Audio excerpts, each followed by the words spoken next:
Welcome back to the channel, my brothers. Today I want to ask you a question. Would you date down? Well, would you? Let's find out.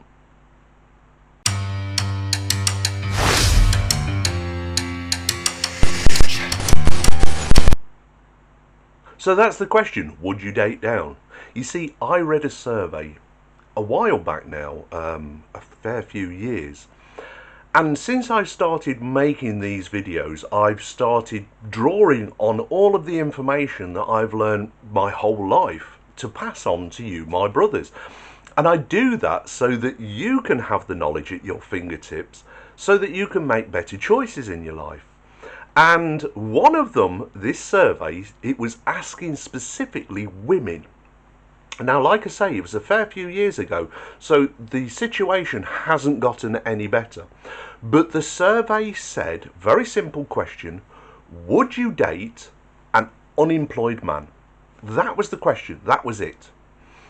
And overwhelmingly, not quite 100%, but in the 90s, I can't remember the specific amount, I think it was about 92% of women categorically said no.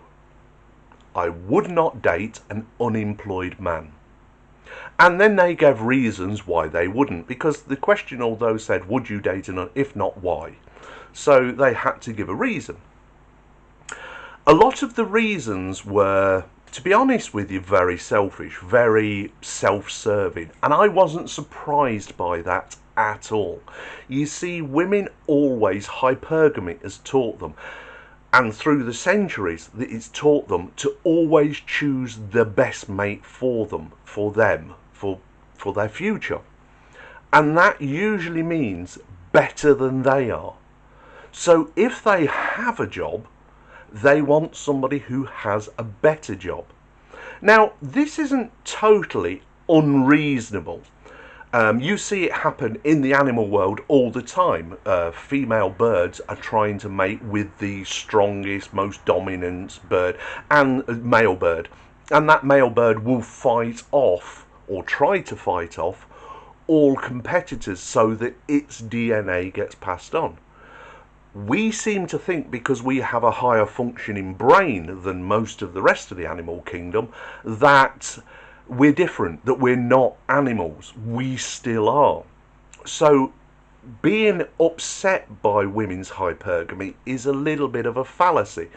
It's there and you should take it on board, and you shouldn't really think to yourself it's a good thing, because it's actually crippling Western society, female hypergamy.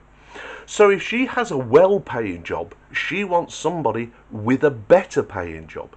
If she has no job, she doesn't want to date somebody else who has no job. She wants to date somebody who has a job. You see, hypergamy, I always want better than me. I've used this analogy in several get my words out, sorry brothers. I've used this analogy in a lot of videos that I've done before. It's the reason that fat women do not find fat men attractive. You would think, well, you're both overweight, you clearly both like food, you've got overused jaw muscles and feeding the face muscles, you've got a lot in common. Well, no, she doesn't want a fat man, she wants a handsome man, she wants a slim man, she wants all of the things that a slim, attractive woman wants. She has got it in her mind that she deserves that. She doesn't have to do anything for herself to improve her prospects. No, it should all fall at her feet. Hypergamy is gone so far that women have become delusional. They've actually think that they deserve something they don't. Nobody, and I've said this many times, nobody, male or female, deserve anything. Men know that you have to earn what you achieve. We achieve things. We earn it by our hard work. We earn it by improving ourselves. We know our worth is simply down to the fact that we have achieved things. Men aren't just given stuff. Women are told they deserve stuff. Any man would be glad to be with you, their girlfriends tell them. Their girlfriends are telling them that because they don't see them as a threat. This is why you see attractive girls who tend to be surrounded by less attractive girls or overweight girls, because they know they're competing for the same resources. A man. They know they're competing for the same man. So if she's the most attractive in the group, even if she's got the worst personality, if she's the most attractive, she's the one who's the honey that the bees are going to fly to first. She's going to be... Why do the overweight girls, the fat girls, and the less pretty girls, and I'm using that as a... to be polite, let's call a spade a spade, the ugly girls, why do they put up with that from their pretty friend? Because they hope that the guys she rejects, who thinks aren't worthy of her because she's the pretty one in the group, they will get a chance at them. They're standing quite literally at her table waiting to pick up the scraps. That's why they put up with it. They know on their own biological level that they're all in competition for the resources out there, the men. They also know that this girl that they hang around with and call a friend is prettier than them. But they also know that that pretty girl is going to attract a handsome man, a man with resources. And if she rejects them, they could probably jump in and snatch that little morsel up. So that's why they put up with it. But the thing is that hypergamy has told them that they want more than them. This is why the survey showed that pretty much overwhelmingly women said, no, I wouldn't date. Now, it never said why this man hadn't got a job, why he was unemployed. Maybe he's independently wealthy and has retired early. They don't know. All they know is he's not working. You see, a woman sees a man working as a man who has worth. Men know themselves that we can improve our lives by improving our jobs. We can move from job to job to improve either our working conditions, our promotional prospects, or our finances. That's how a man knows he can improve himself. A woman sees how she can improve herself by latching on to a man who has prospects. Because straight away, if she gets with a man who's got money, for instance, she knows her budget's gone up because he's going to spend that money on her to please her. So she wants a man with a lot of money because then he's going to spend a lot of money on her. If the guy is unemployed, she's instantly thinking, well, what's in it for me? He's not going to be able to spend money on me because he hasn't got a job. Well, maybe he hasn't got a job because he's concentrating on setting up a business. So he's realised he had to give up that job to concentrate on setting up this business. But in the meantime, he has no job. Doesn't mean he doesn't have an income, or doesn't mean he hasn't got money. But she just automatically assumes he's a bum. He hasn't got a job. That's why they instantly answered. And not one of them said, well, it would depend on why he hasn't got a job. Maybe he's been injured at work and no longer can work, but actually has a damn good income because he was injured at work and he's getting a big income from his disability from work. He seems active in that, but there's something probably internally going on. None of these questions were asked. It was just a simple no, because hypergamy said, I want better than me. And this is a problem for women specifically, and it affects men because of the problem for women. And that is, the more she earns, the more educated she becomes. In other words, goes to university, and that again, hypergamy. Oh, I want someone with a better degree than me, or in a better field than than I took the subject in. So now, because of hypergamy, she's actually narrowing down her dating prospects again and again and again and again, until there are so few men that fit that criteria of better than her perception of herself that she ends up single. And now she's crying about, why can't I find a good man who meets all of my needs? Because you won't date down. Now, flip side of this won't date down is that another survey was done, and this one was more recent. Because so many women, in fact it's more than 50% in most universities now, are women, which means that less men are going to university. They're going into, entrepreneurship or the trades, such like, which are good paying, are good, but a woman sees it as that you haven't got a degree. I've got a degree. I want better than me. I can't date down with you. Not looking at all of the benefits that come from the fact that this guy's got his act together. But no, she's hypergamy. I've got to do better. So men are finding the pool of women that are available to them long term has diminished because of female hypergamy. And the women are finding the amount of men that meet their criteria has diminished, so they end up alone. So now you have alone women and alone men because neither are prepared to compromise. I'm not going to put up with your nonsense and the idea that you think you're settling with me just because I'm a plumber, electrician, a builder, whatever, or I've got several businesses but I haven't got a degree and you have, so therefore you think you're settling. I'm not going to put up with that attitude, so I'm prepared to let you walk on your way.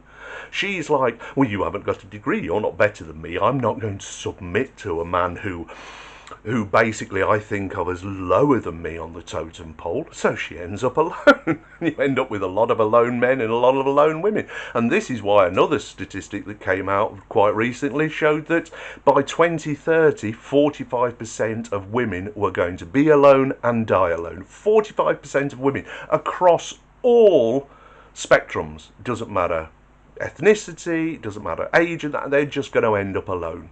That's women. Some women have been putting that statistic out there and making videos and such like, celebrating this as though, hey, look, girls, we're winning. All these simpy men are going to end up on their own, and not realising that you're going to be one of them, because it's a flick of a coin. 45% is almost half.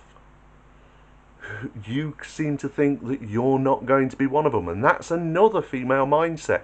Oh, it won't happen to me. There's a man out there for me.